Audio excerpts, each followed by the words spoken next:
आता 25 तारखेला मी सांगितलं की ते टॉप्या दिसणार तुम्हाला. 26 तारखेला जरा मोबाईल मध्ये कॅलेंडर आहे, तुम्ही बघा काय आहे मोबाईल मध्ये 26 तारखेला. आता पोलीस प्रशासनाला आम्ही सांगतो आजच,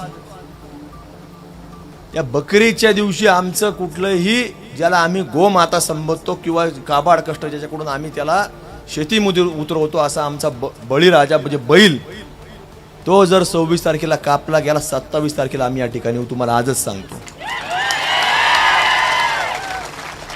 त्याची जरा तुम्ही खबरदारी घ्या.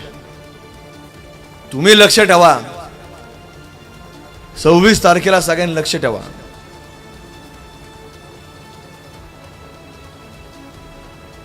हे सातत्यानं किती वेळा होणार, किती वर्ष चालणार, याच्यावर सुद्धा आपल्या प्रत्येकाला कुठेतरी आत्मचिंतन करणं गरजेचं आहे. बाकीचे विषय भरपूर आहेत, ज्याने ज्याने आपापल्या पद्धतीने त्या त्या प्रवाहामध्ये काम करावं, पण कुठपर्यंत, जोपर्यंत चौकटीत जोपर्यंत.